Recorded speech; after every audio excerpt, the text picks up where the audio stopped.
जानकारी ये भी मिलने लगी है कि विमान हादसे में अजीत पवार का निधन हो गया। एक बेहद ही दुखद खबर इस वक्त।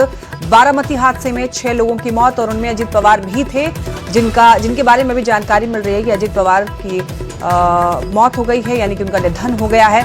बेहद दुखद खबर इस वक्त विमान हादसे से जुड़ी जो खबर मिल रही है, अजीत पवार का निधन, उनके निजी विमान हादसे में ही उनकी मौत हो गई है। बारामती हादसे में 6 लोगों की मौत और उनमें अजीत पवार भी थे।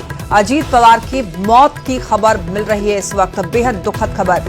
विमान हादसे में अजीत पवार का निधन, जो कि महाराष्ट्र के डिप्टी सीएम थे, उनकी मौत की खबर बारामती हादसे में हो गई है। उनका वो निजी विमान था। शंकर हमारे साथ लगातार बने हुए। शंकर, अभी फिलहाल क्या खबर आपको मिल रही है? एक बेहद दुखद जो जानकारी मिल रही है कि अजीत पवार का भी निधन हो गया है इस हादसे में। निश्चित तौर पे देखिए, जिस तरह से मैं आपको जानकारी भी दे रहा था कि इस मामले की जानकारी लगभग हमें दे दी गई थी, लेकिन औपचारिक तौर पर पुष्टि का इंतजार मैं कर रहा था, क्योंकि जब तक ऐसी खबरों पर औपचारिक तौर पे पुष्टि ना हो जाए तब तक कुछ कह पाना जल्दबाजी होगा। तो आज जिस तरह से जानकारी मिली, जिस तरह से एक कहा जा सकता है, ये विमान के बारे में जो जानकारी मिली कि सुबह का वक्त था, जब सुबह में तकरीबन 8:15 बजे के लगभग में ये विमान जो है वहां से प्रस्थान किया था।